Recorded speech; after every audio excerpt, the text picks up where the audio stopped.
So JoJo Siwa's recent rebrand is not only like really uncomfortable to watch, but it's also starting to become pretty problematic towards the LGBT community. JoJo Siwa went from overcoming major homophobia when she first came out, being part of the first ever same-sex couple on Dancing with the Stars, making history, to then claiming that she invented gay pop with her song Karma. I want to start a new genre of music. And they said, what do you mean? And I said, well, it's called gay pop. You know, just completely ignoring the genre of music that has existed since the 1800s. Today we're going to discuss how JoJo Siwa was on the path to become a queer icon, but instead is taking fake shots of Fireball and is largely disliked by the gay community. It's called gay pop. If you've clicked on this video, I'm sure you know who JoJo is, but just in case you don't, she got her start in the public eye in 2012 when she went on Abby Lee Miller's Ultimate Dance competition. However, most of us know her from Dance Moms, which she went on after that. Do you know the order of the solos?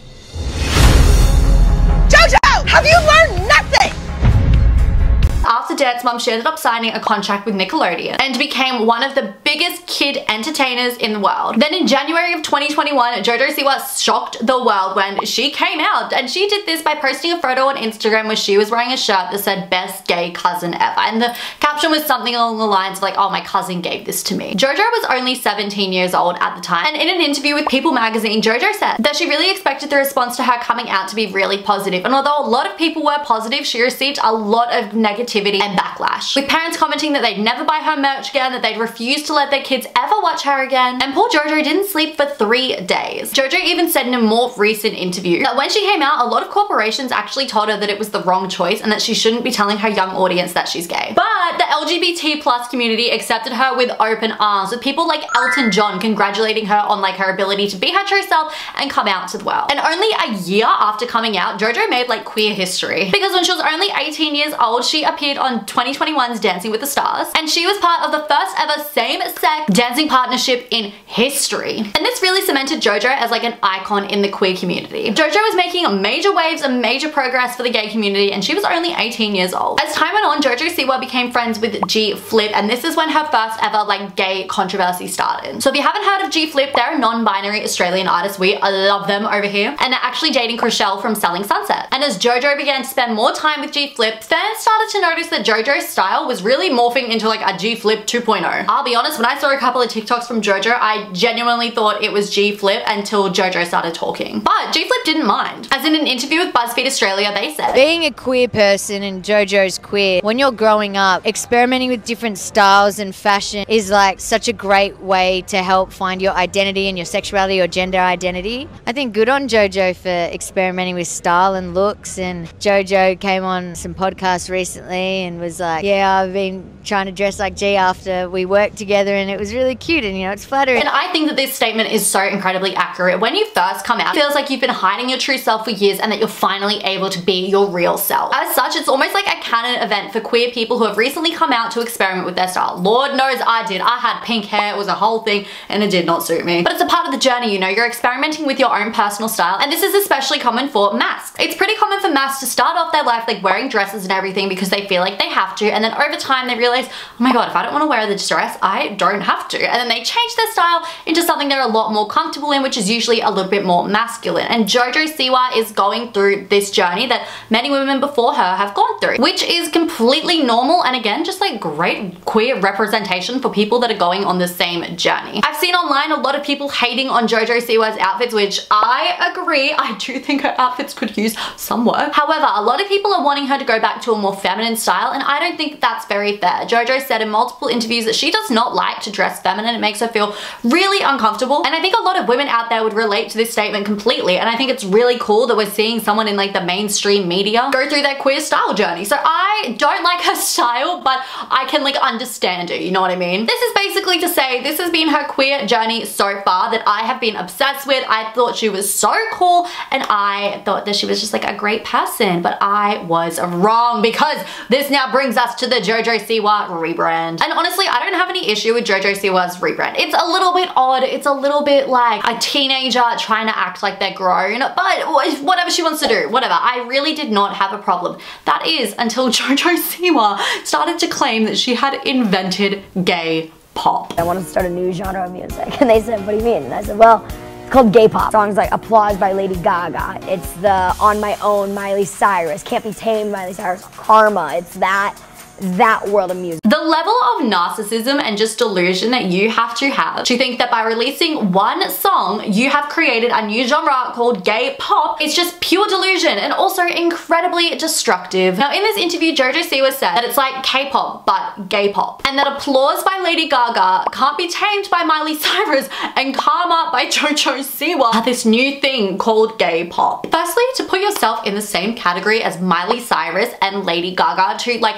iconic living legends who have done wonders to the music industry, who really like bared their soul, I can't even fathom putting myself on the same level as them and be like, yeah, me and the girlies, we just like created gay pop. This is her first song as an adult, as she's trying to like shed her kid entertainer side. Her first song, she's like invented a new genre. The song's not even good, but I'm gonna get ahead of myself because JoJo, you did not invent gay pop. You didn't even invent your song. Someone else had to write it for you. So let's discuss who actually invented gay pop, shall we? Because let me tell you, it is not JoJo Siwa, not even close. It's called gay pop. So gay pop or queer pop has been around forever. It's dated all the way back to like the 1800s and probably further than that before. But of course, we aren't really sure if a lot of artists were queer because it would not have been safe for them to openly say that they were. However, gay pop began to gain a little bit of attraction in 1920 with Bessie Smith, Ma Rainey, and Lucille Brogan all being queer artists. In the 1950s, Big Mama Thornton released Hound Dog, which you guys would know this song as Elvis's version, but it was Big Mama Thornton who was a queer artist who actually first came up with this song. One of the biggest songs of all time is part of gay pop, and that is YMCA by the Village People, that was released all the way back in the 70s. George Michael, Freddie Mercury, David Bowie, and Elton John were all creating gay pop music long before JoJo Siwa was born. And even in more contemporary times, we've had Macklemore's Same Love, Katy Perry's I Kissed a Girl,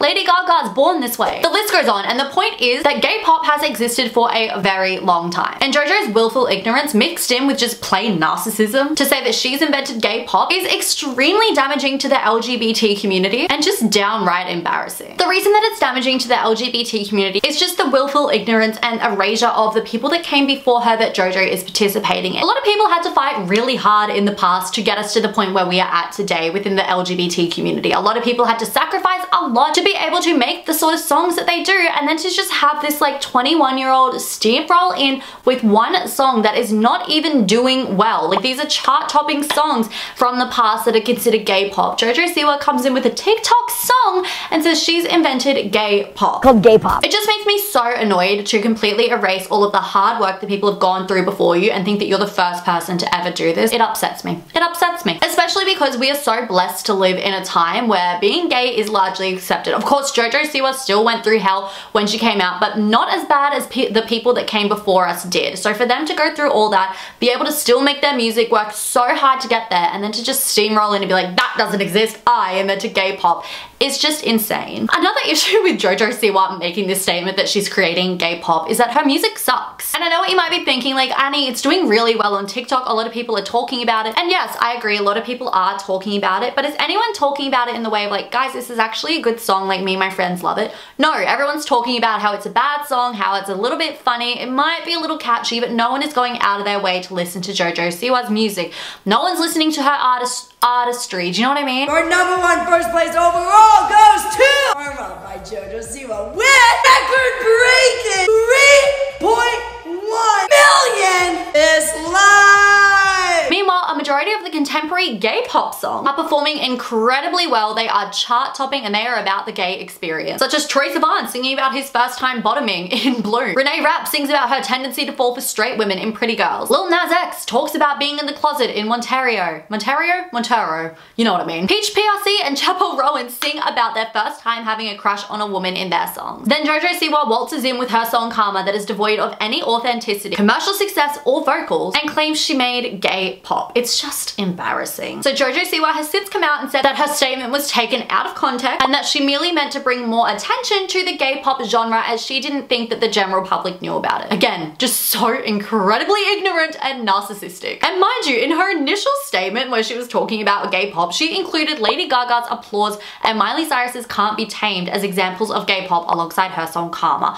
These two songs are some of the most streamed songs of all time. They are extremely well-known songs. I feel like the gay pop genre genre had a lot of mainstream attention, JoJo, before you released Karma. So to me, this PR statement is just not a genuine one. Because first of all, this like news statement isn't even what she said. She did not go there and say, I'm trying to bring more attention to gay pop. She went there and said, I'm making gay pop. I want to start a new genre of music. And they said, what do you mean? And I said, well, it's called gay pop. Instead, she's backpedaling because she didn't expect to receive this backlash. I'm gonna use a couple more examples because I just feel so passionate about explaining how ignorant JoJo Siwa's statements are and how damaging they can be to the people who came before her. George Michael postponed coming out for years because he was really worried that it was going to ruin his career. He then didn't actually decide to come out but was outed by others. And it had a detrimental effect to his career. Lady Gaga, she went to Moscow and was told that if she performs Born This Way, she is going to be arrested. And you know what she did? She went on stage, performed that song, and said, Moscow, arrest me. Gaga, when you go to Russia, they may arrest you.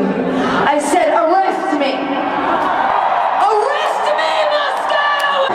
And I believe that men and women deserve to love each other equally. Cuff me, Russia! Arrest me! But according to JoJo Siwa, gay pop did not exist before her. It's called gay pop. It's just so upsetting that all of these people before her have worked so hard to pave the way for her, to make her gay experience a little bit easier, and she's just steamrolled in and acted like none of them have ever existed. Which is so ironic to me because JoJo Siwa did not have an easy time when coming out. Like, she went through hell, so I don't know why you wouldn't acknowledge that and acknowledge that others before you had it even harder. But no, she comes out here and says, I'm gonna make a new genre, gay pop. Like, what do you mean? Just so incredibly egotistical. And look, I know that this is probably coming off as if I hate JoJo Siwa, and I don't. I actually more feel like a disappointed big sister because I loved her in Dance Moms as a kid and she had such potential to become a queer icon. But unfortunately, she's just let her ignorance and ego get the better of her. Like, JoJo established herself as a queer singer. She was performing at Pride all around America, was making history for being part of the first ever same-sex couple on Dancing in the Stars. That is a huge deal. But instead of continuing on this trajectory to become someone like Renee Rapp or Chapel Rowan, she decided to create TikTok music that centers around rage bait and just like diss the entire LGBT community in an interview with her wildly ignorant statements. Now look, I'm not saying that JoJo Siwa has to make gay music and that she has to be a queer icon. A lot of singers out there are gay and they don't even talk about it, and I am not saying that they have to. Not everyone wants to yell about being gay 24/7 like me, and I completely get that. But JoJo wants to. She wants to be a part of the queer community. She wants to be making gay music. She wants to be making gay pop, and that is fantastic. I think that's really great, but I think the important part is not being ignorant about everyone that came before you and not making such volatile statements. I honestly think though it's not too late for JoJo Siwa to turn this all around. She could still become a queer icon if that's what she wants. Like, imagine if she made a song all about the turmoil and stresses and trauma she went through of coming out to the whole world at such a young age. Or if she made a song about how these big corporations didn't want her to come out. Like, instead of focusing so much on fake drinking Fireball and making really damaging statements, let's get back to the studio, JoJo, then make some good music, shall we? Although when I was doing research for this video, JoJo Siwa is actually incredibly problematic. She's like friends with Colleen Ballinger and James Charles still. And the working conditions of that girl group she created were absolutely awful. So you know what, maybe we don't want her as a queer icon. Instead, maybe it's for the best that we have Renee Rapp, who's bringing out the cast of L Word to Coachella. That was fantastic. We want more of her and less of JoJo. So I'm gonna call my gay rant there today, guys. I hope you guys enjoyed this video. Be sure to subscribe to my channel because I have new videos coming out every single week. I really enjoyed making this sort of more rant style video. I just had thoughts that I had to share, so I thought I would do that today. Also, be sure to check out my Depop. I'm coming to the States later this year and I'm selling basically everything I own to be able to afford it. So I'll have that linked down below, and if you want to be styled by me, the link for that will be down below as well. I love you guys so much. All of my socials are linked down below as well, and I will see you in my next video. Bye.